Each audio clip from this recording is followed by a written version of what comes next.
किसी गांव में राजू नाम का एक लड़का हुआ करता था। वो मौका मिलते ही किसी को भी ठग लेता था, लेकिन इतना चातुर्य से ठगता था कि किसी को पता ही नहीं लगता कि राजू ने उनको बेवकूफ़ बनाया है।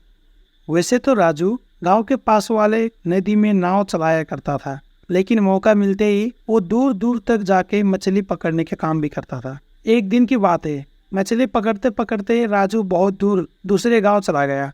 दूसरे गांव वालों ने राजू को कहा, अरे भाई, तुम यहाँ क्या कर रहे हो? तुम हमारे गांव के तो लगते नहीं हो, तुम किसी और गांव के लगते हो, इसीलिए तुम यहाँ पे मछली नहीं पकड़ सकते। यहाँ सिर्फ हम ही मछली पकड़ते हैं।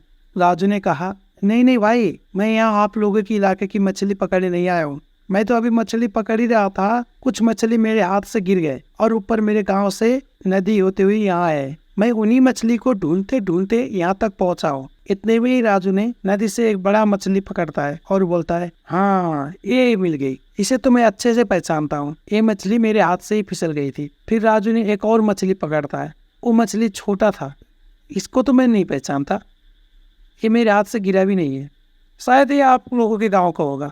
इस तरीके से राजू ने बड़े बड़े मछली पकड़ के अपनी नाव पे रख लिया और वापस अपने गांव पर चला गया। यहाँ भी राजू ने उन लोगों को इतनी सफाई से मूर्ख बनाया था, पर किसी को पता ही नहीं चला। एक दिन की बात है, राजू नदी के किनारे में बैठ रहा था। उतने में एक अमीर आदमी राजू के पास आया और बोला, अरे भाई, मुझे नदी के उस पार जाना है, छोड़ दोगे क्या? राजू बोला, क्यों नहीं मालिक, इसीलिए तो बैठा हूँ यहाँ पे। कितना लोगे? मालिक 20 रुपये है किराया।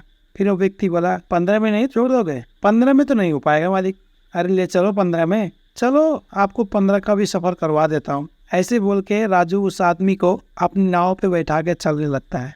जैसे ही नाव नदी के बीच से थोड़ा आगे गया था, राजू ने नाव को रोक लिया और बोला, चलो साहब, 15 का सफर यही तक का है, आप उतर जाओ। वो व्यक्ति हड़बड़ा गया, अरे ये क्या बोल रहे हो, नदी में मैं कैसे उतरूंगा? वो आप जानो मालिक, आपने ही तो बोला था कि 15 में ले चलो, मैंने ला दिया, गलती हो गई हुजूर, हमें माफ कर दो और आप ले चलो, जितना मर्जी ले लेना, लेकिन ले चलो मुझे उस पार। राजू बोला, नहीं साहब, अब तो नाव वापस ही जाएगा। और नाव को राजू ने वापस ले लिया। अब उस व्यक्ति ने बोला, अरे भाई, मैं जल्दी में हूँ, जितना चाहे ले लो, लेकिन मुझे उस पार छोड़ दो। नहीं मालिक, अब हमें समझे नहीं, जितना किराया है मैं उतना ही लूंगा। वैसे किराया तो 20 है, लेकिन आपका बीच तक जाने का 15 और बीच से वापस आने का 15, ये 30 हो गया, और अब उस पार जाने का 20, कुल मिला के आप मुझे 50 दे देना। इस तरीके से राजू ने 20 रुपये जहाँ किराए में मिलता था, वहाँ भी 50 रुपये ले लिया। आहिस्ता आहिस्ता राजू की इस चतुर काम का गांव में हल्ला होने लगा। एक दिन गांव की सरपंच ने राजू को अपने घर बुलाया। सुनने में तो आ रहा है कि तुम हर किसी को बेवकूफ़ बना लेते हो और किसी को पता ही नहीं लगता कि तुम उनको बेवकूफ़ बना रहे हो। नहीं हजूर, जैसा वो लोग सोचते हो ऐसा कुछ नहीं, मैं किसी को बेवकूफ़ नहीं बनाता हजूर। रहने दो राजू, अब ज़्यादा छुपाने की कोई ज़रूरत नहीं, हर किसी को पता लग चुका है कि तुम मौका मिलते ही बेवकूफ़ बना लेते हो। खैर रहने दो, मैं आज तुम्हें इसलिए बुलाया हूँ, मैं ये देखना चाहता हूँ तुम लोगों को कैसे बेवकूफ़ बनाते हो। राजू बोला, अरे मालिक, आप मुझे जेल भिजवाना चाहते हो क्या? अरे राजू, ऐसा कुछ नहीं, मैं तो सिर्फ ये देखना चाहता हूँ तुम लोगों को बेवकूफ़ बनाने के चक्कर में कोई गलत काम करते हो या लोग यूं ही बेवकूफ़ बन जाते हैं। अगर तुमने मुझे बेवकूफ़ बना लिया तो मैं तुम्हें पूरे 500 रुपये दूंगा। तो फिर ऐसा बोलो ना मालिक। लेकिन मालिक, आपको मुझे ना पहले ही बता देना चाहिए था। असल में मैं किसी को भी बेवकूफ़ बनाने से पहले अपनी एक किताब है, उस किताब को पढ़ता हूँ, वहाँ से कुछ सीखता हूँ और जाके लोगों को बेवकूफ़ बनाता हूँ। आम लोगों को तो मैंने कैसे बेवकूफ़ बनाना है वो तो सीख चुका हूँ, लेकिन आप जैसे बड़ों लोगों को बेवकूफ़ बनाने का तरीका मुझे नहीं पता। आप मुझे पहले ही बता देते तो मैं वो किताब पढ़ के आता। एक काम करता हूँ मालिक, मैं अभी घर जाता हूँ और वो किताब लेके आता हूँ, फिर आपको बेवकूफ़ बनाता हूँ। अरे राजू, इतना मूर्ख समझते हो तुम हमें? तुम घर जाओगे तो वापस थोड़ी ना आओगे, तुम जा ही नहीं सकते।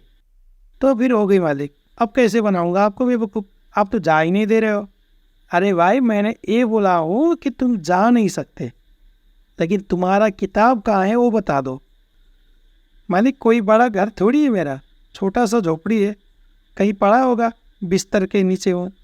अब सरपंच अपने कुछ लोगों को राजू के घर जाकर किताब लाने को बोलता है। कुछ समय बाद सरपंच के लोग वापस आते हैं और सरपंच को बोलते हैं, अरे साहब, कोई सा भी किताब नहीं है उसके घर में, राजू, क्या तुमने झूठ बोला है मुझे? अरे मालिक, आपने ही तो बोला था कि बेवकूफ़ बनाओ, बेवकूफ़ बनाओ, बेवकूफ़ बनाओ। लो, बना दिया आपको बेवकूफ़। इतना भी बात नहीं पता आपको? ऐसे किसी को ठगने के लिए कोई किताब नहीं होता। आप खुद बेवकूफ़ बन गए। लो मालिक, अब कहे मुताबिक आप मुझे 500 रुपये दे दीजिए। इस तरीक़ा से सरपंच भी राजू के सामने हार गया और 500 रुपये दे दिया। इस कहानी से हमें ये सीख मिलता है, अगर कोई भी काम अक्लमंदी से करेंगे तो हमेशा फ़ायदे में ही रहेंगे। तो दोस्तों, कैसी लगी आपको हमारी ये कहानी? अगर अच्छी लगी हो तो इस वीडियो को लाइक करें और हमारे चैनल को सब्सक्राइब करें।